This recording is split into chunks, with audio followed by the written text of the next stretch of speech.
Hello guys, pag-usapan lang natin ang breaking news. Ayon kasi sa bali-balita, trending, Catherine Bernardo naglabas ng resibong kinagulat ng lahat, pati mga Delulu fans. Ano nga ba ang kinagulat ng mga Delulu fans? Kung bakit nilinaw nila kung bakit pinag-uusapan ang iwalayan Mayor Mark Alcala at Catherine Bernardo. Dahil ba sa nakita ng mga PR ni Catherine Bernardo, kaya nga naman kasi kinagulat nila ang ganitong balita. Na alam niyo naman siguro na una kasi si Daniel Padilla at sumunod itong si Catherine Bernardo na kinagulat niyang bigla na alam niyo naman siguro handa palang talikuran ni Catherine Bernardo ang kanyang trabaho basta't matulad lang siya kay Daniel Padilla. Yan kasi ang pilit inahabol ng mga bali-balita kung ano nga ba talaga ang resibong pinapakita ni Catherine Bernardo na tila nagkakaroon ng palaisipan ang mga Delulu fans, lalong-lalo na ang mga PR ni Catherine Bernardo. Ito ba ay makatotohanan na talagang si Catherine Bernardo ay naglalabas ng resibo na meron pa rin siyang nararamdaman kay Daniel Padilla? Makatotohanan nga ba ang patuloy na paramdam noon pa man 2025 hanggang ngayon na tila hindi pa rin malilimutan ng karamihan? Hanggang ngayon kasi ang iba nakakalimutan na ang nakaraan, pero ang iba patuloy lang napapag-usapan. Na alam niyo naman siguro, nag-aaway na ngayon sa social media ang kanya-kanyang fans ni Daniel Padilla at Catherine Bernardo. Inala kasi nila kaya ganyan si Catherine Bernardo kasi balak niyang makipagbalikan kay Daniel Padilla. Kaya nga naman kasi niya ginagaya at lalo-lalo na kasi ang mga fans naman ni Catherine Bernardo. Baka nga naman kasi tila ganyan si Catherine Bernardo, baka daw buntis. Kaya wala sa mood. Kung bakit nagmamadali at kung bakit nga naman kasi tila balisa si Catherine Bernardo. Pero ang payatot naman ni Catherine Bernardo para mabuntis, di ba? Kaya nga naman kasi nagtataka ang karamihan sa lahat ng mga suggestion ng karamihan. Na tila hanggang ngayon ay bangungot pa rin ang nangyayari. Kaya walang alam ang sino man kung ano ang resibong pinapakita ni Catherine Bernardo na pilit pinapaalala sa karamihan kung bakit ganito na lamang ang kilos ni Catherine Bernardo na katulad ng kilos ni Daniel Padilla. Samantalang si Daniel Padilla kasi ready na talagang handa ng mag-asawa. Kaya nga naman kasi may balak na si Daniel Padillang pag-aralan ang mga negosyo kung bakit siya naglalaylo at lalo-lalo na balitang balita.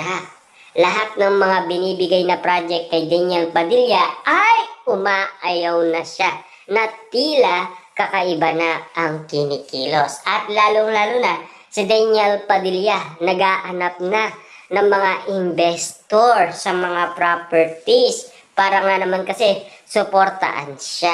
Na alam niyo naman siguro, Daniel Padilla talagang nagpo-focus na sa negosyo. Malamang sa malamang may balak daw. Kaya nga naman kasi ang karamihan ang ginagawa umano ni Daniel Padilla parang may ibig sabihin ang katunog kung bakit ganito si Catherine Bernardo.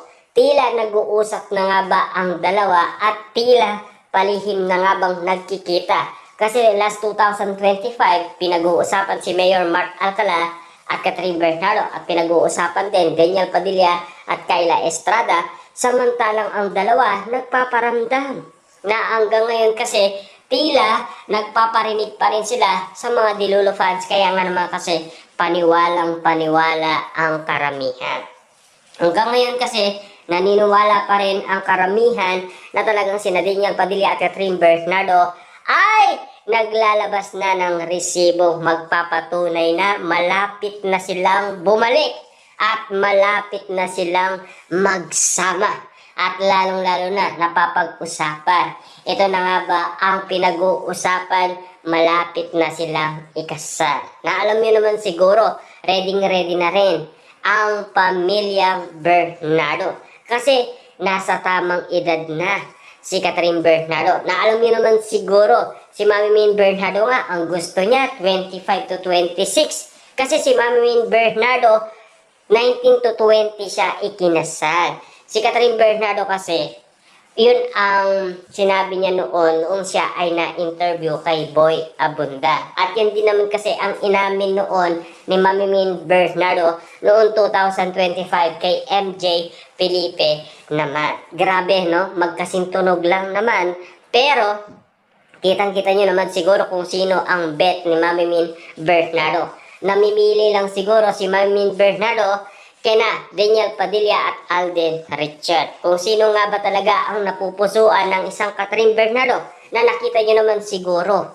Mas tinalikuran ni Catherine Bernardo si Alden Richard. Sino ang pinili niya? Daniel Padilla. Kasi yun ang pinagtanggol niya noon kay Mami Min Bernardo. Na alam niyo naman siguro, meron pa rin siyang feelings hanggang ngayon kay Daniel Padilla. Kaya pilit sinasabing naglalabas na ng resibo si Catherine Bernardo na pwedeng magpatunay na malapit na silang magbalik ni Daniel Padilla. Ito na nga ba ang katotohanan sa likod ng inala ng mga Dilulu fans kung bakit sinasabing sina Mayor Mark Alcala at Catherine Bernardo ay nagkaiwalay na. Kahit sabihin nating namataan sina Catherine Bernardo at Mayor Mark Alcala. Bakit ang Alden namataan noon? Nakasama si Catherine Bernardo sa nasabing burol. Pero walay pa rin ang mga Dilulu fans, 'di ba? At siyempre, Daniel Padilla, 'di ba? Nagiwalay na, pero nagkasama pa rin, sumayaw at uminom, pero iwalay pa rin. Pero si Mayor Mart Alcala, kahit napapag-usapan, kinagulat pa ng karamihan, lalo-lalo na ang mga Dilulu fans, di ba? Grabe nga naman kasi, kiligin basta't merong ganyan. Kasi Dilulu fans nga, di ba? Pero ang pinag-uusapan ngayon, ang tunay na katotohanan.